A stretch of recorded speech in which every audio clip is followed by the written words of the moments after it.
Oh, hello and welcome back, you wonderful people out there in Dota 2 world. We have some more wonderful matches for you, and it's ESL One Katowice, day number 2. It is our second series, second game of the day. And as we have these shots of the most interesting apartment buildings I've ever seen in my life, collections of half circles sticking out into the wild blue yonder. Apparently there's a lot of them. We're getting ready to hop into this next game. Myself, Lyrical, Lacoste, Base Kip. How you guys doing? Do you want to live in one of those buildings? Top floor only. Okay. Only penthouses for me. Top shelf Lacoste. You, Base Kip? Give me a whole floor and I'll be okay. Anywhere. Doesn't matter where it is This exactly. is what happened. Dota 2 talent, you get all excited, all uppity, and then you need the top give floor me that penthouse. big esports money. Yeah. All right, well, we do have our second game of the day coming up. Second game of the second series. So FTD versus Secret. Game number 1, very one-sided after the laning stage. But now we're looking at game number 2. Is there anything that you'd want to change up? Because we like the draft for FTD. What do you change? Don't buy Midas. Just do the same kind of thing. I think the Tidehunter pick was a little bit out of place, but it wasn't, and it's not enough to point to the Tidehunter and say like, Tide lost them the game or the Tide pick. They need to, I guess, they have to fumble a little bit less in the laning stage. That was the biggest issue for me, that they just kind of like gave away some unnecessary kills, and that made the game harder for them. I still think they're going to get outplayed in the mid game, but if they could just tighten up that laning stage just a little bit more, then I think that's going to be the biggest improvement that they can make. Okay. Yeah, it feels like FTD has good draft from what I saw, what they played in this tournament so far. Nothing's... they're not revealing too much when they're drafting, but you're playing against Team Secret. Yeah. It's hard to ban them out. It's hard to draft against them. Once they get ahead, there's basically nowhere they're throwing away their advantage. And they're so disciplined. Like they basically never throw the games. This is what I like about this team. Well, and the kind of interesting thing that I'm seeing, too, is I'm wondering if For the Dream maybe got a little bit of the short end of the stick. Because if you look back to what happened yesterday, they come in the first game of the day. They, maybe for some of these players, first time at like a LAN or something like that as well. And then you suddenly have a situation where they, lose 2-0 to Mineski. And then they play Gambit, who's one of the most like up-and-coming rising teams at this tournament as well. And then they come in the second day, and they're able to take a game off of Forward, who have been expecting to look pretty good as well. And then they didn't look terrible against Secret. I'm kind of wondering if this is a team that can maybe make a run towards doing something and at least getting out of this group stage with a decent positioning. I don't know. It could potentially happen, though. There's a chance, depending on how everything else plays out.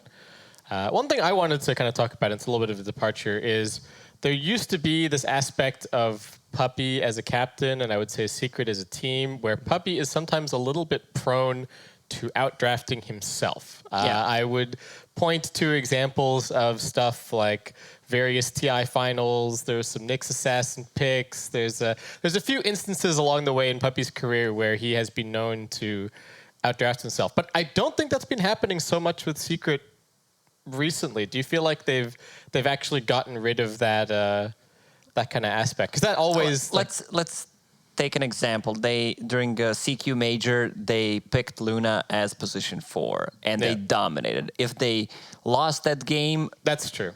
Yeah, Puppy. That's true. I guess if you're looking like the best team in the world and you're just beating everybody through play, your drafts are going to look untouchable. Right, I guess that maybe that's part of it. No flame to Puppy. I think he's a fantastic captain. He certainly earned his legacy for Dota 2. But he results-based decision making. He does have this there always seems to be this sort of 1% chance that Puppy will just implode during the draft and just guys listen. Guys listen. This is what's happening. I really need to play support Slardar. Support Slardar, right? Or support Slark right now. Well, think about the innovations that we've seen in the 5 role too. Like in the past, I don't know, 2-3 months, it's been like Brewmasters, Tinies, all of these funky heroes, and usually that was Puppy. Yeah, that's true. Puppy and EE, they got a lot in common. Yeah, and they're always trying stuff out for Yapzor as well. Yapzor's always playing these greedier supports or just taking what is normally a core hero and then playing it in air quotes support. Like it's not. That's the support that picks whatever off lane Luna, and it's like I'm definitely gonna just last hit and take out your creeps. But it happens. As we get into this draft now, Coddle banned out, Lifestealer, Enigma. That's the main difference that we're seeing here. Is the Enigma has been banned out first phase by For the Dream, which was the first pick overall for Secret, so it makes sense. Yeah, and they didn't necessarily respond to it all that well. They didn't have anything to go and chase after the Enigma. It seemed like FTD were not super comfortable with trying to shut down the Enigma, so they just kind of let him do his own thing. So it makes sense to me this time around that they just ban it if they don't feel like they have, if it's not within their wheelhouse, strategy-wise, to deal with it. Because it does take a pretty significant adjustment to go and chase after the position for Enigma in the jungle, because that means you have a solo lane somewhere else. If you're used to always playing 2-on-2, that's a pretty difficult thing to do. Well, and that's the thing that's weird too, right? Is that you didn't have the answer to the black hole with BKB, and you didn't have an answer to chase after it. So they just had no answer to any part of the Enigma's game. Yeah, they didn't have deep push really either for the Eidolons. In this game, it didn't really matter if they had anything that goes through Enigma's BKB black hole, because game was over. We didn't see almost any black holes. Right. Enigma was just hitting the jungle creeps.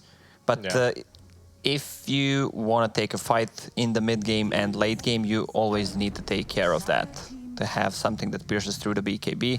And Team Secret are just doing what they've been doing from yesterday.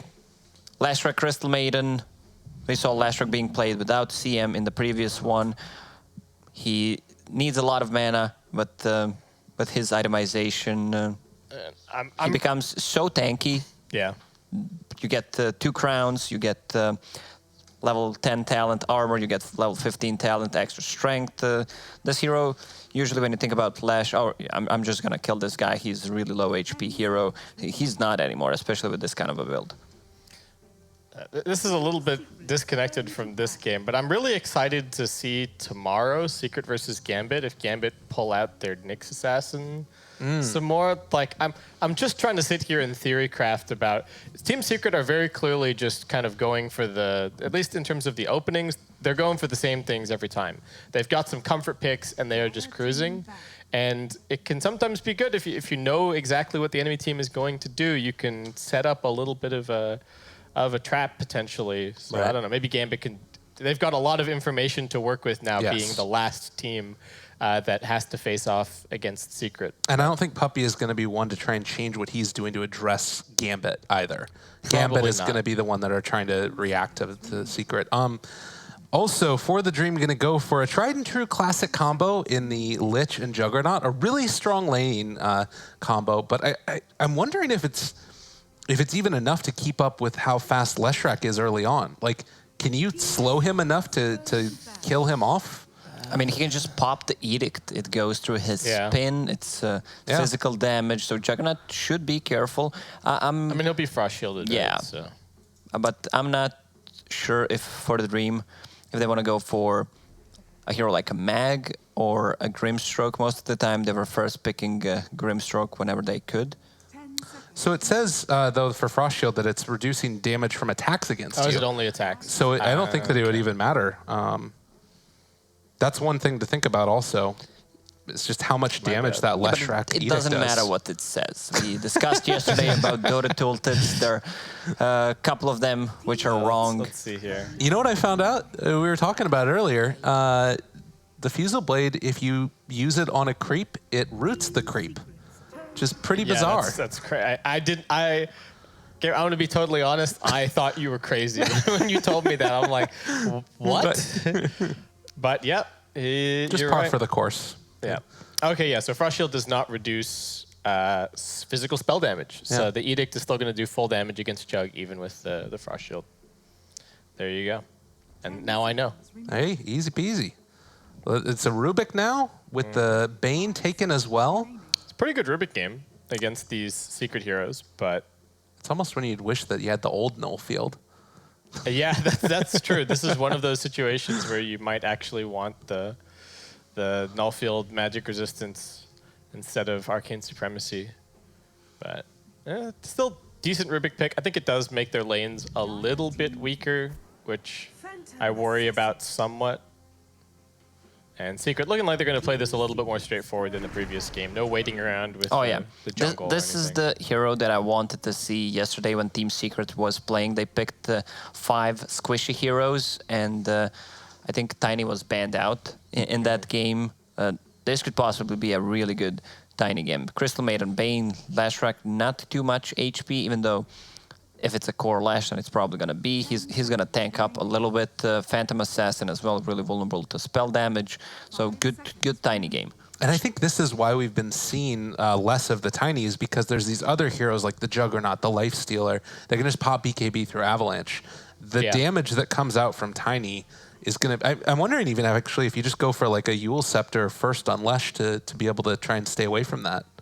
I don't know. He's been going for Atos over and over again, but... I think they still need, or I think they still want the catch from Atos this game. Like, Atos is actually, I would say, a little bit better for catch compared to Yule's. I think the range is just a little bit longer.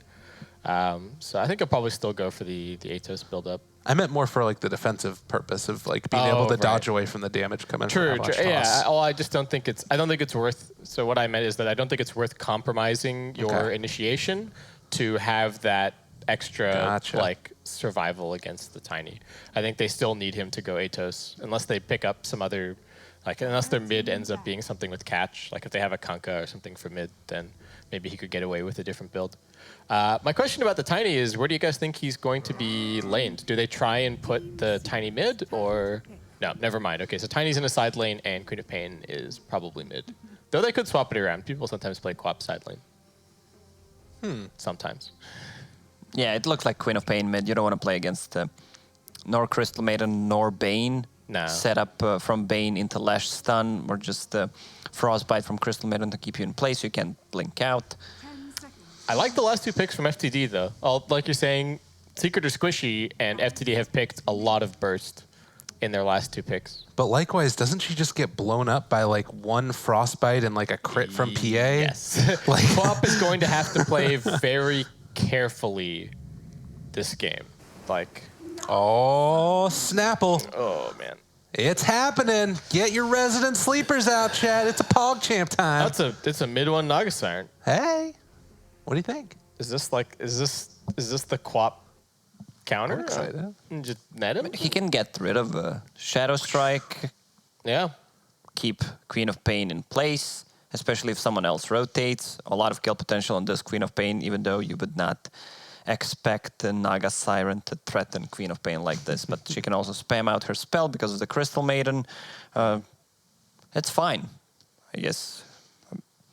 For the Dreams lineup, looking also good. They have a little bit of everything, a lot of burst potential. Heroes on the side of Team Secret, extremely squishy.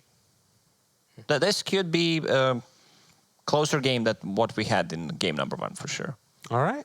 Well, we'll see if they can do it. I'm feeling like hesitantly excited for the Dream lineup Cautiously as well. optimistic. Yeah. Sometimes we gotta fake hype it up. So this is not the time. It's not that time. It's not fake. This is all 100% genuine hype. No, I really like that lineup. No, I do like the draft. I think that this. They need to help this Tiny a lot. I think the Tiny is actually more than anything the centerpiece of the lineup. They need him to get to the Blinker Shadow Blade super fast so that he can like continuously put on pressure, kill off the PA a whole bunch. If he has a slow start, they're in big trouble. All right, well, ladies and gentlemen, let's head into the draft and let's say goodbye to the Croatian sensation that's sweeping the nation and say hello to Australian man that's something else that rhymes. Yeah. you got a game. Thank you. Nisha playing on his PA too. This is a hero that we've seen him just go completely insane on, going for the satanic relatively early build too, which ends up looking pretty good when you get the triple stifling dagger out. Although now that is a later talent, isn't it? It's the level 25, so becomes a little bit less effective. Yeah. Having Yeah, the one thing I want to say is that having mid one on your team is kind of unfair because this guy can just play everything. Like, he plays all of the traditional mids, and then he plays all of this weird stuff as well. And then when he plays it, I mean, we haven't seen his Naga just yet, but he plays these heroes, and you're like, how many games could mid one really have played on this? And he looks like he's played hundreds of games and like knows all of the mechanics, and the intuition that he shows on all of these heroes is always just so impressive. So I'm interested to see how his Naga Siren plays this game, especially since it's quite a different hero from what it's been in the past. Yeah, I mean, it's been changed. We've sort of seen it around a little bit more recently now with the Riptide changes that came out with it. And Puppy getting run at. Oh, Give him the tree. Hadouken. Oh, the fairy fart. Okay, Doesn't quite work out for him. And James claims his prize of the first blood. Mr. Rubik, the new voice line. Faded. Getting caught. Faded. In some trouble. But he's still fine. Healing ward level 1. Whoa. I don't know about that one, Chief. Well, you know what? CM doesn't have enough mana to cast her spells right now, so maybe it's going to all work out. It's a possibility. Yeah, I guess. Oh, Yapsor wants that healing word. Give me the healing word. Gobble, gobble, gobble. He gets it. 75 gold for Yaps or Midas in progress. You know it's going to happen, He's already got it queued up in his quick buy. Are you kidding Yeah, me? no, it's already there. I'm not messing around. This man knows what he wants. Yeah, exactly. He's a man who knows what he wants. All right, so meanwhile, in the mid lane, we do see the Queen of Pain opting to take the Scream of Pain. Does also have 1 point in Shadow Strike. But of course, since you do have the lovely little mirror image there with the basic Dispel, it does mean that you're going to lose out on a lot of that potential damage. The cooldown is quite long, though. 45-second cooldown mirror image level 1 versus a 16-second cooldown Shadow Strike. So it's a nice idea in theory, but we'll see how it works in practice. And at least in the early going, 6-1 versus 5-1. See how YRG is able to do in this lane as Puppy going to try and Nightmare save himself, but this is not going to last so long. Oh, wake up the tiny. Okay, they traded over, and James now might just end up going down instead. Couldn't they have just waited? Just wait out the full Nightmare duration. Yeah. Yeah, they probably could have. Well, in the mid lane, nobody's backing down from this one as they want to try and battle it out. Mid one, YRG does not have Blink yet, but looks like he's still going to be able to zone out mid one, who has a salve going to come out on the courier, but it is currently heading back to base already. So he's going to have to sit here for a while. Yeah, this is... Man, if YRG had a little bit more mana, this would be an easy kill for him, but unfortunately he doesn't quite have enough. And mid one's probably just looking at his mana. Yeah. Realizing that he can't do too much. Well, still fine. Queen of Pain picks up that. As bottom lane, it looks like they're going to try and set up for a kill onto this Tiny. Low armor on this hero, and can take a lot of the damage coming out. Stick charges are there.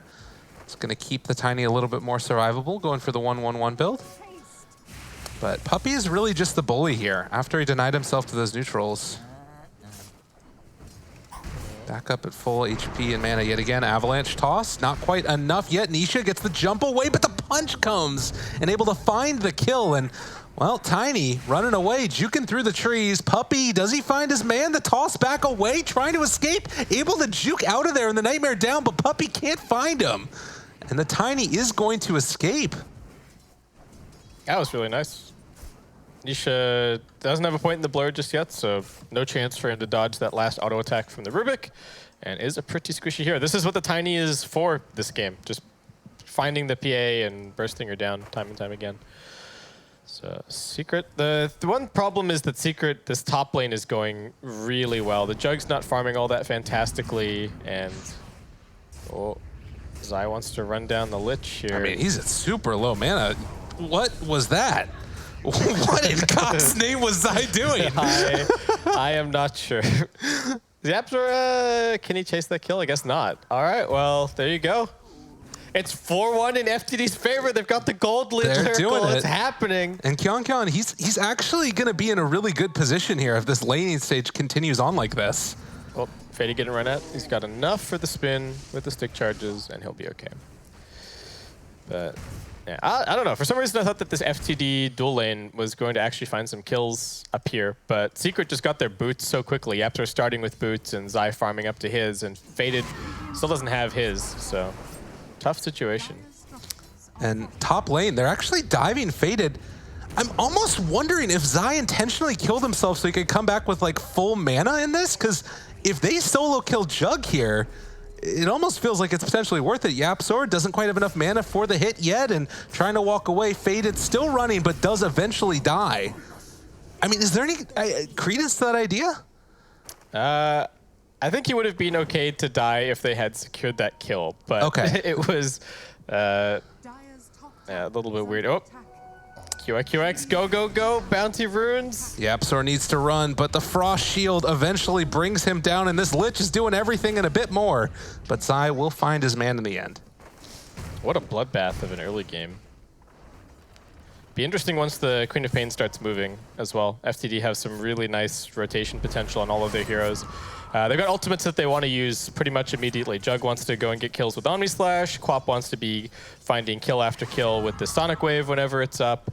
And Tiny just wants to be running around the map finding kills wherever an opportunity presents itself. So the cores have a lot of chances to coordinate amongst themselves and find kills. Now Bane picks up that DD, and RG getting a glimpse of that realizes, okay, can't go down there and try and contest the Bane, so we'll just head back towards mid. So good rune control coming out from Secret, something that you pointed to in the last game that FTD maybe could have helped out with. It's still a little bit of a thorn in their side as the bottle charges are going to come in from Kyon. And YRG, what can he do with this initial Sonic Wave? It's always one of the downsides of this hero is trying to find a good thing to do. Oh my god, look at the damage coming out. The DD Bane just blowing this man up. He's going to pop the bottle charges and run away. In the meantime, Faded takes down YapzOr in the top lane and now also going to find the kill onto Zai. So a double kill up top. All right, that is the best situation for the Juggernaut. Gets level 6 and instantly picks up a double kill. We're not going to be seeing a Midas Jug this game. We got good old drum queued up for Faded. That's what I want to see.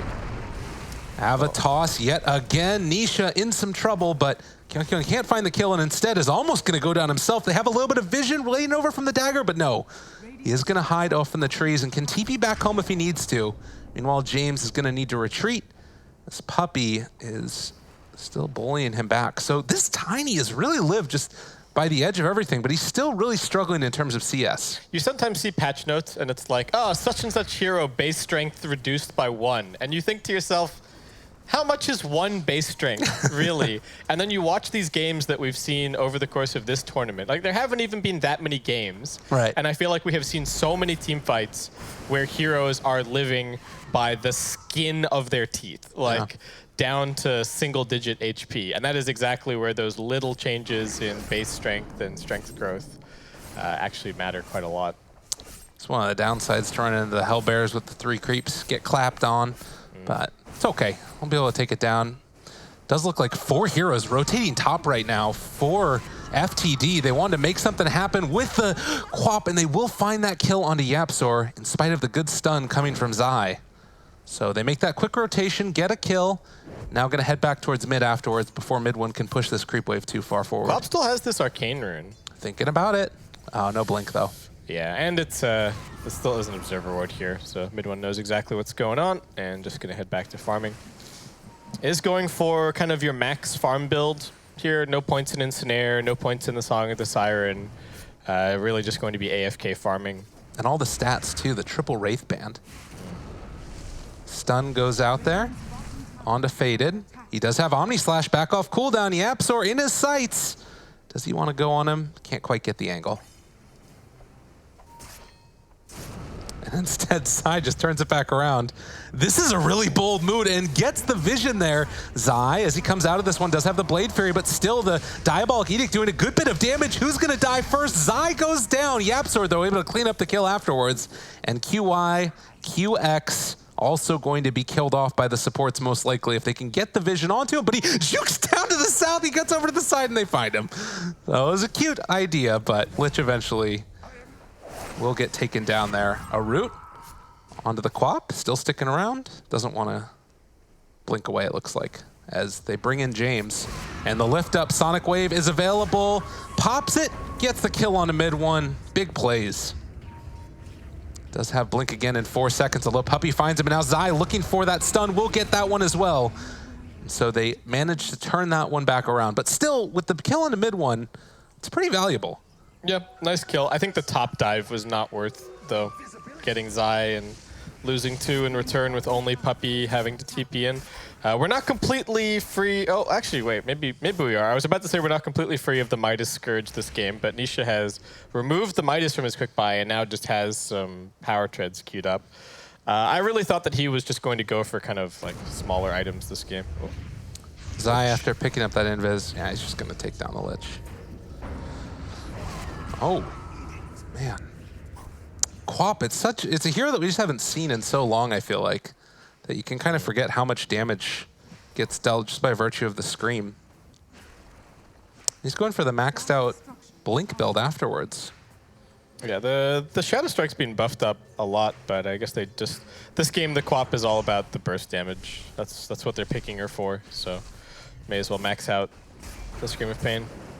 It's a better farming ability as well, so it keeps the Queen of Pain a little bit more relevant for longer. And like we said, the Naga Siren was picked to deal with the dagger in lane, so there's no motivation to max out Stifling, to max out the Shadow Strike in lane. Yeah. Teamfight coming up, potentially. Level 6 was there for Puppey. Got to be careful. Fiend Script is available. Chain Frost gets thrown mid one, under fire. Does look like he is going to get brought down. Tiny has Nisha in the sights. The Sinister Gaze pulls him back in, and they might just lose 2 of their cores if they're not careful. Do they have another toss in a second? Slowdown coming from Yapzor, and maybe FTD feeling a little bit like this is getting too close. They pull back in yet another Frostbite onto James. Puppey is going to turn back around, and the Fiend Grip onto Tiny with the freezing field up on the high ground. Secret play it beautifully. And they're able to outmaneuver FTD, who they buy back on the Tiny. Where's the Queen of Pain in all of this? They're trying to chase down Yapzor, but the Nightmare comes out now, trading back over to the Juggernaut. But again, it's the Frostbite keeping control of YRG. Yapzor still trying to run. Puppey, no mana at this point, though. So they will find that kill into CM. But Yapzor got his Midas. That is a tasty regen. That's beautiful.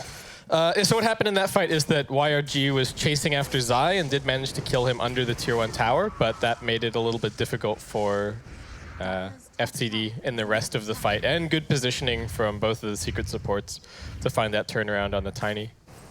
But still, this is pretty close, and neither one of the secret cores is really exploding in terms of farm. Like mid one, pretty middling, and Nisha also nothing too crazy. They're both, we do have Nisha now going for a Battle Fury. QX might be dead at bottom. Yeah. They've got eyes. Gonna eventually take him down. They also had a Nightmare up there to the north a little bit, but weren't able to find anybody. Oh my god, look at the CM's level. It's the second highest level in the game. Yapzor always doing it. Has the Hand of Midas ready to go. Gonna go for Blink BKB afterwards. And Zai? Gonna go down to James. I mean, again, FTD, all this stuff is looking really solid from them. They're finding so many pickups. The Queen of Pain is looking so strong. YRG is just everywhere. He's at every single fight. He's influencing every lane. 3-1-3.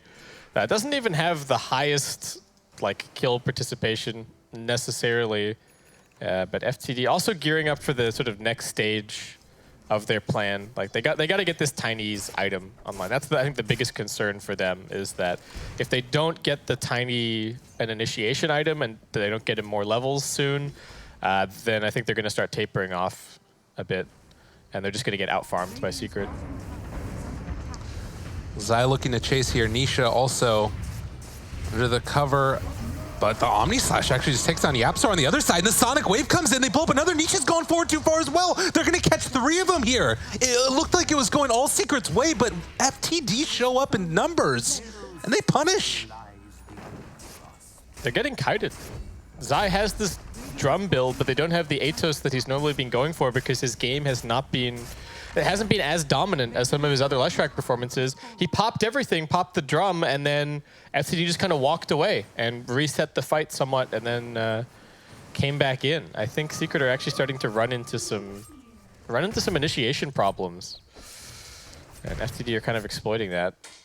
And on the other side, you have the 4, which is now looking like Tiny, and Rubik is also getting very farmed. There's a ton of great spells to steal in this game. This is a fantastic Rubik game, really. There's consistent steals. There's some really high impact steals.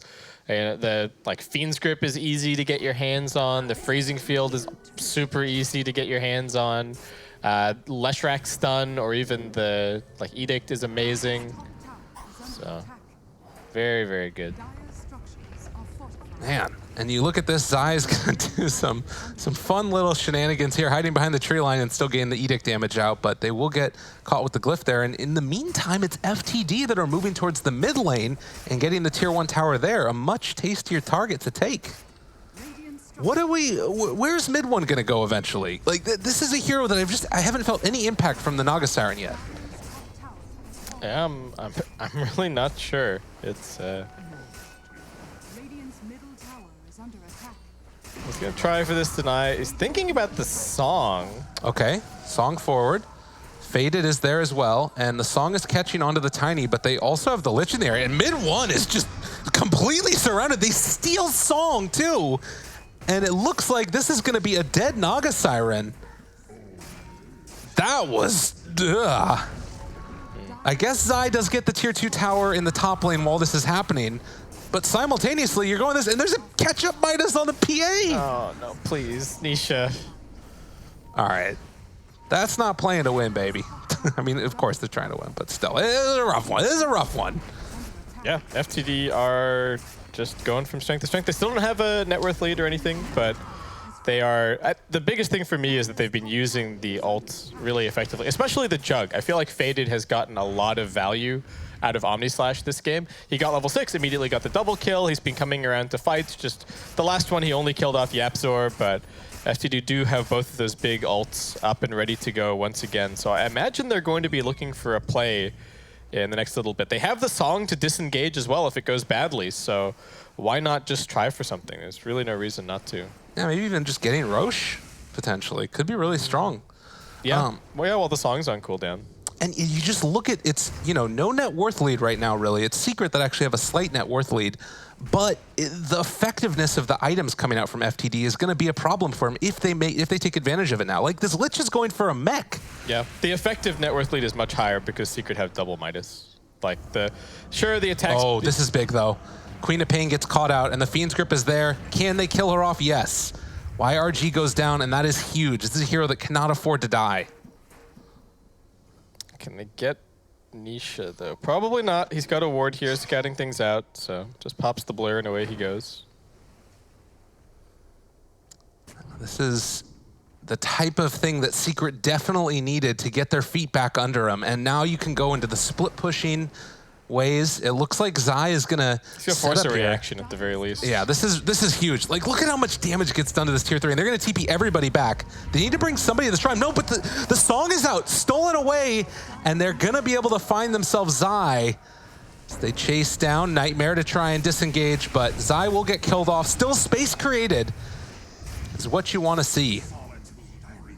Mid one coming over here needs to be careful that he gets out. He's pretty far behind enemy lines. If he gets... He has song again. Yeah, he's got song in a couple of seconds. He'll be okay. Oh my god, is he trying to bait something here? He's pretending like he's got a couple of illusions there next to him.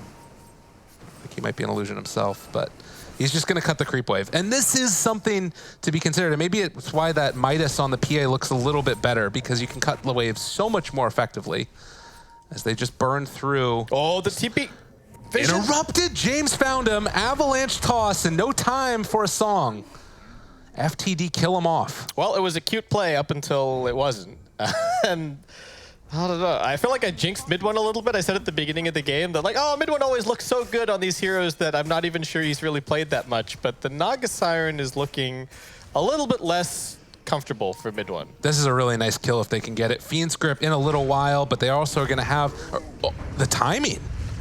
It wasn't there, and Faded gets the spin off. They will take down that healing ward, but the Omni Slash to turn this back around. Good Ghost Scepter from Zai. Just picked that up in the last fight, but Puppey is going to find the grip onto the other one, and now trying to turn their fights onto Puppey. Can they kill him off in time? They're going to have a second chance at the stunner. Maybe not. Faded chasing. They jump in with YRG, going to leave that kill to the Jug.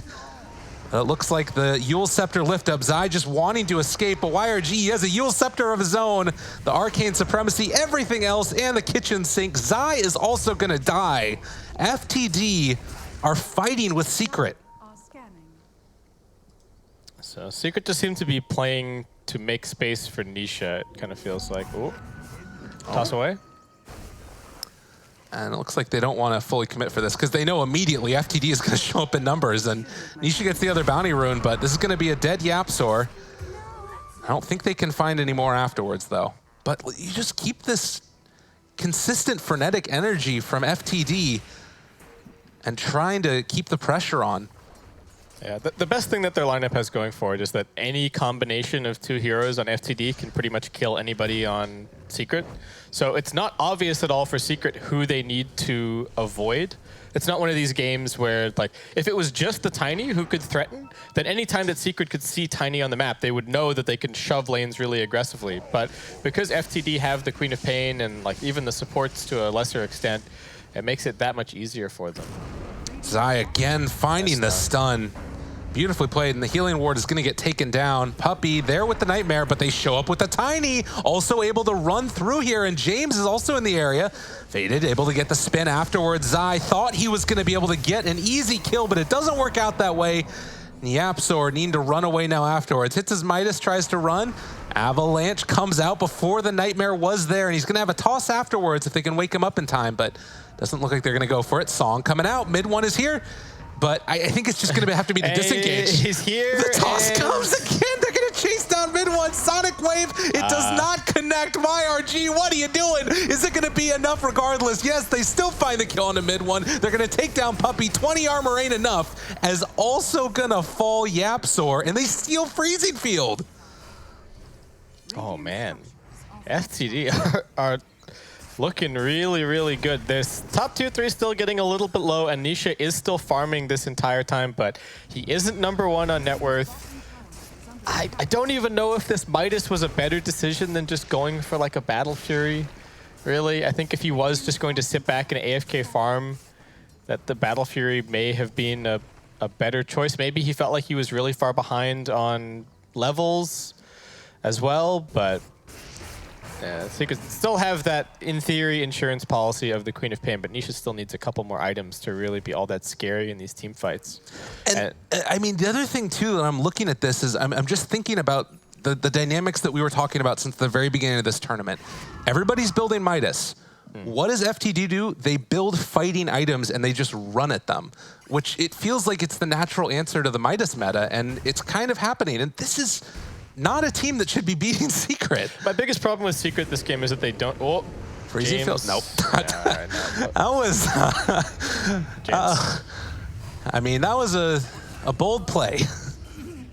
Yeah, I think the only way that that works is if he somehow like throws Zai in a way that he fogs him, and then he can maybe, but yeah, that was still a bit weird. My biggest problem with Secret this game is that they don't have that usual two-pronged attack of Zai and mid one. Right. Mid one is on just a passive farming hero that isn't really making any plays, and that's hurting them so much. If one is there, everybody is probably close behind. The Nightmare down. All right, this Queen of Pain, has she gone a bit too far? No, the blink away. Now the Juggernaut is here as well for the spin afterwards if they need it. But it looks like Secret are gonna have to give up this tower because FTD is here in numbers. The net, it's gonna connect. They have a Fiend's Grip if they want to use it, but the Sonic Wave yelling in his ear. BKB comes out, but Nisha's still at such low HP. They need to get out of here, but Zai showing up as well, able to find the two-person stomp. They didn't get a Chain Frost off or anything else afterwards. YRG low on mana, the Avalanche to try and buy a little bit of time for this Queen of Pain to get out, but netted, caught, rooted, and going to die. Have FTD finally not been able to get the kill that they wanted. Nisha hiding in the trees, they can't catch her, and that's going, no, he crits, he turns and finds the kill, and now the Tiny shows up as well and able to take down a couple more. Kyon making the plays for his team that they needed. Applause indeed, but he too will die. FTD makes something out of nothing there. it looked like a total disaster, but at least they get some kind of a turnaround. The biggest issue, and I think if you look at the recap, the Jug did so little damage. He got 2 or 3 bounces on the Omni Slash onto Nisha before he blink struck away, and then he went spinning after him as well. Also the blink strike away one more time. Nisha doing so much work in that fight, and just because of the defensive plays more than anything. Man, and I guess it's just, again, playing it so close, you do start to have to wonder, like, the number of kills that are going to FTD's way. Are they getting enough objectives? Like, are they shutting down the map enough? It still feels like Secret is staying in it, and these Midases might eventually start catching up. Oh, the root there, and this Queen of Pain in trouble. FTD barely blinking out of that one and able to live. Man. Lich isn't deep, though. Lich will die, but the Queen of Pain at least gets out. Yeah, that's all right, but... And Quap, is close or finished with the... No, still needs one more component for the Aghanim Scepter, okay. Okay. Yeah, look, Secret, I do think that they have... If they get the Naga and the Phantom Assassin a decent amount of farm, I do think they have the better late game here. The Tiny kind of falls off a little bit towards the late game. The Queen of Pain, hits another power spike at level 25, but it is not an insane late game hero. And Jug getting looked at. Zai is going to need to be in a little bit of a problem here, though, as the Tiny is in the area, and they're going to bait this out. Avalanche, toss, Zai running away. James is also here, but it looks like it's just going to be Tiny that ends up dying. Secret playing way more together now that they can actually take fights because Nisha's got his BKB. Before, they were just... It kind of felt like they were throwing their bodies on the line just to make more space for Nisha, and now that he's actually somebody that they can rally around, Secret have found their way to take team fights. Oh, into the pit. Yeah. This is potentially really big for them. Also, Yapzor has gone away from the Blink Dagger first and just has straight BKB. So this gives them some amount of control over this area. 150 GPM talent too has that now. So they're going to get themselves Roche, as it looks like FTD are not aware of this at all. Oh, maybe? YRG is heading over this direction. It's not going to happen. It goes down too quickly, and yeah. Aegis into the hands of Nisha. How do FTD deal with this now? Because it feels like the past couple of minutes, the tempo is severely switched into the favor of Secret. Yeah, the PA is really coming online. They don't have great ways to deal with the PA anymore. I think they have to try and kill off the 2 supports and Zai. The Jug is going for a nullifier, but it's not going to be any time soon. He's only got 500 gold towards the Sacred Relic. If he could get that nullifier, then that would answer a lot of their problems, because then they wouldn't have to worry so much about the PA BKB. They don't have to worry about the Ghost Scepter on Zai. It's the right item, but it's just going to take Faded a while to farm it. And he is finishing his Mjolnir first. Right. Yeah. That's what they need, though. That or Rubik has to get a blink lift on someone. And this damage that was dealt to the tier 3 earlier, coming back to haunt them a little bit, is it's almost killed off there. G throws out the Sonic Wave. They pull him back in, able to steal the ulti. But there is going to be the sleep. And Mid-One and Zai TPing out together. Nice. Yeah, Aghanim's done on the Quap. Okay, that's going to help with D-push. Still has to be careful. There is enough lockdown to kill her. If she's just off randomly split pushing, Puppy could smoke up or something. They'll get a Fiend's Grip, and that'll be the end of him. So still has to be careful, but at least the Sonic Wave cooldown is going to help out quite a bit. They just have to, I think, wait out the Aegis, hopefully get the nullifier on the Jug, and that's when they can start talking about taking some fights again. So it's going to be it's a difficult adjustment for FTD, because up until this point, their game plan has been go, go, go, go, go. They've been looking for every single kill, and now they have to play a little bit more reserved. They have already adjusted pretty well in terms of their warding. They've got a fairly good defensive perimeter on their side of the map. They've got some anti-split push wards over on the edge. And that's really, they have to fall back to defensive positions until the Aegis is out and they have their next round of items. Okay.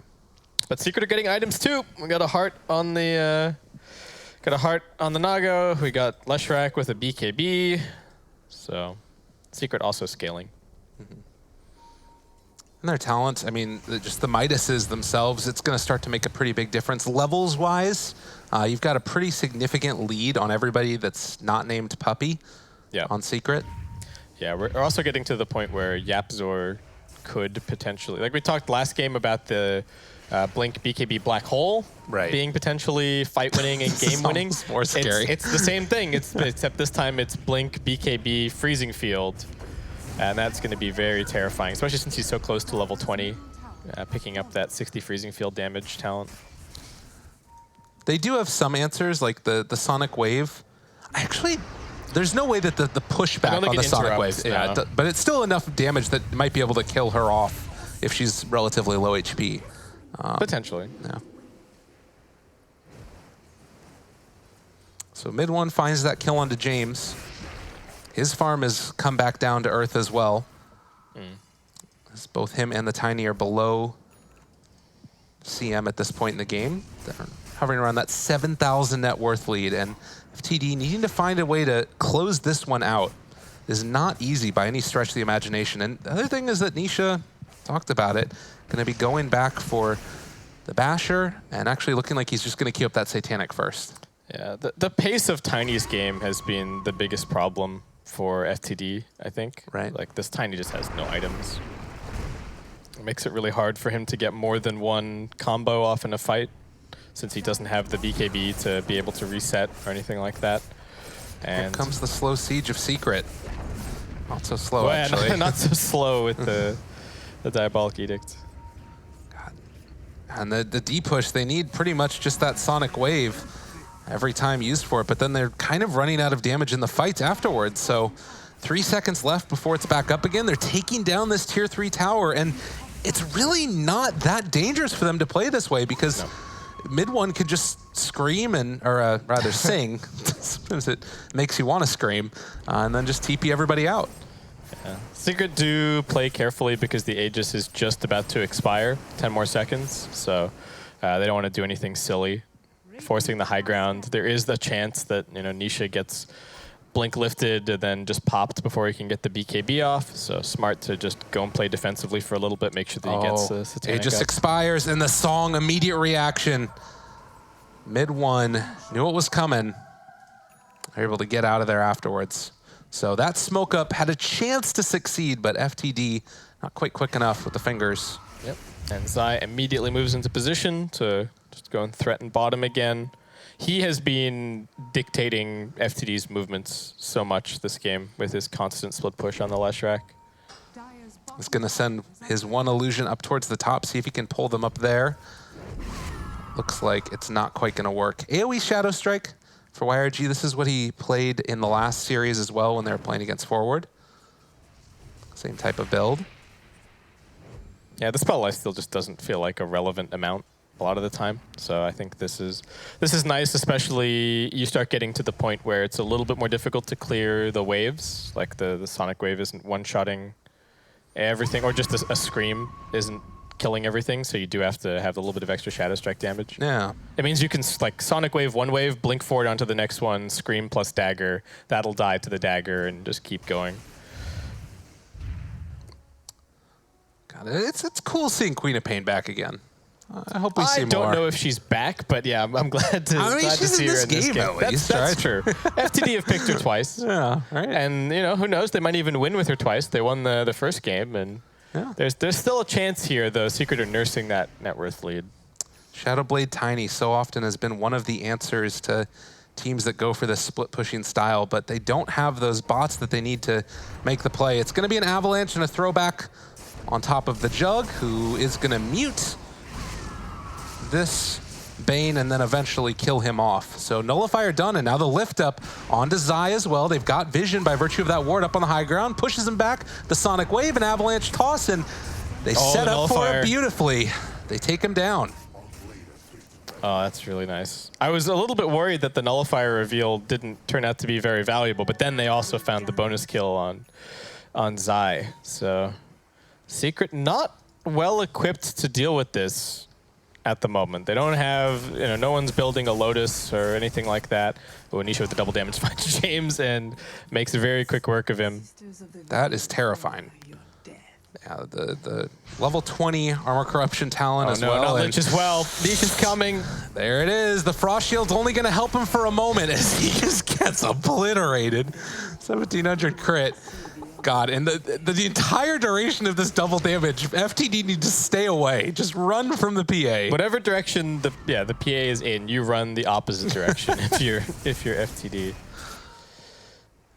Even with 42 armor on the jug, I don't know if it's enough. Mid one, they get the diffusal blade. Ava toss. There's not enough damage to kill this hero. You'll Scepter lift up. Maybe with Faded they could do something. It's going to be a song. This is a little bit scary, although they have Blink BKB as well as the freezing field, but mid one's going too far forward. The Omni Slash uses the song aggressively, but it was only the CM. Maybe it was to make enough space to take the tier 3 tower, but if they lose the PA here as well, things will have gone tragic for Secret.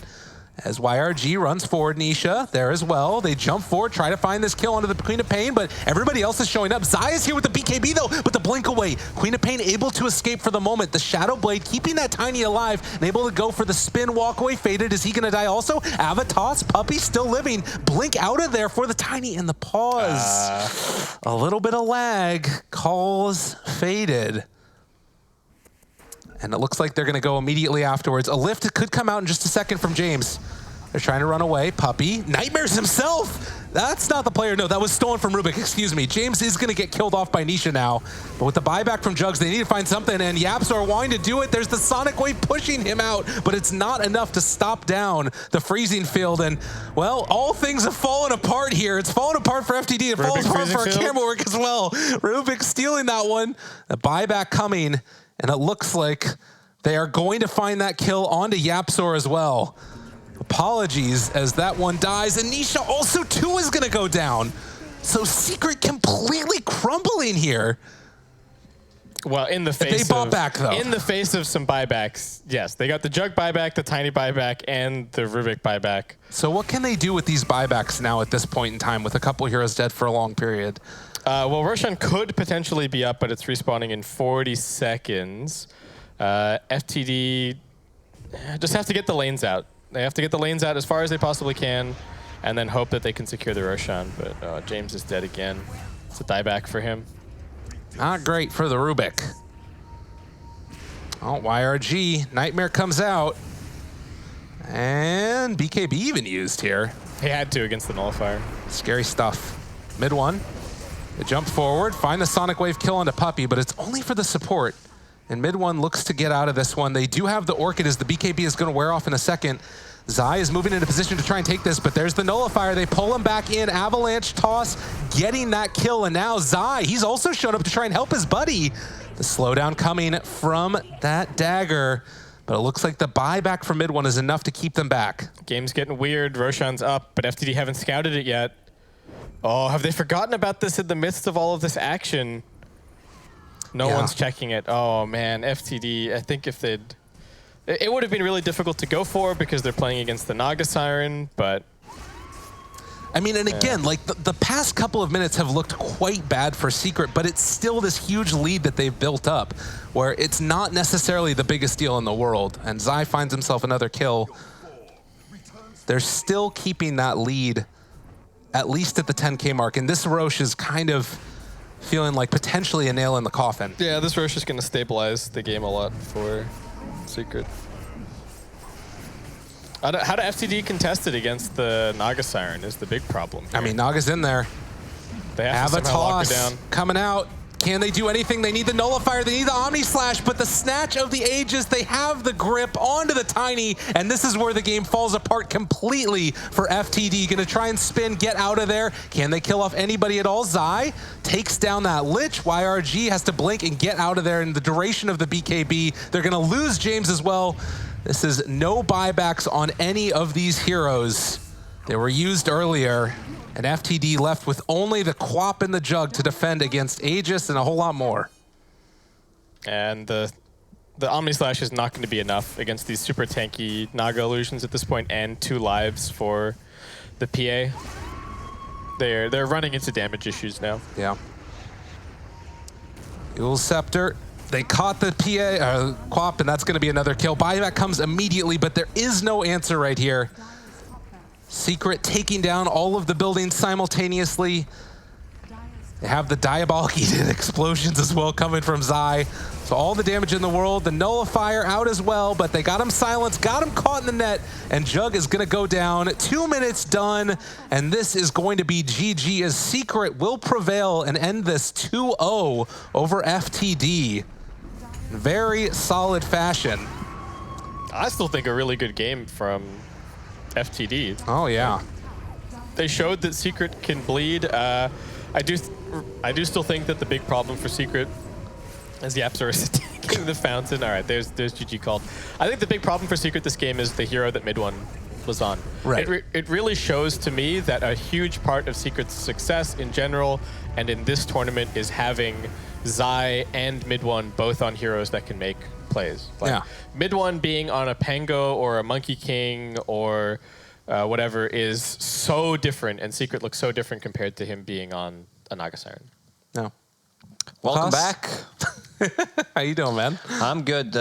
We discussed before the game started that FTD had a really nice lineup, and they actually did. So they basically had more kills than Team Secret in this game, even though kills don't matter that much. But you had a good point about mid one not being on a playmaking hero, and then Nisha kind of playing a hero that doesn't contribute that much. Went for Hand of Midas first item, so game was kind of going really slow for Team Secret, but overall, when you look at the way Team Secret is fighting, it's just way better. For the Dream, they have a lot of potential, I gotta say. All of their drafts throughout the tournament have been consistent. It's something about decision-making, some itemization. Maybe if Tiny had a bit more farm, it was a great pick against all these heroes who don't have a lot of HP. It's just that execution was not the greatest. I mean, to me, it's like Secret's just better, right? Like that's just what's going on here. In almost every category. Yeah, in pretty much every way that you can be, and that's just because they are one of the, like, if not the best team in the world right now. So you look at this situation where For the Dream run a bunch of fighting-oriented heroes into the strat where they're stalling out for late game, and there was a long period of time where it felt like For the Dream could maybe put something together, but it was always just that little slowdown that Secret was able to do to sort of, you know, throw the wrench in their plans, and they were able to pull it out in the end. So super solid stuff from them. You know, going forward here, is there anything that you got to be worried about for Secret seeing these games? I feel like that they can't pull off this kind of a draft against better team. Because you could see that even with picks like Queen of Pain or Tiny, they can punish you. They can cause you a lot of trouble. No. But FTD, they tend to overextend. You can see them doing great, then chase for a kill, lose all the advantage that they made, and we're back to zero. All right. Well, ladies and gentlemen, be sure to get in all of that voting for the MVP. The winner gets a Mercedes-Benz. I don't know if you guys heard that, but we will be back in just a little bit with our third series of the day. It's going to be a good one. NIP versus Aster. PPD versus China. It's all happening. Stick around, everybody. We'll be back in a bit.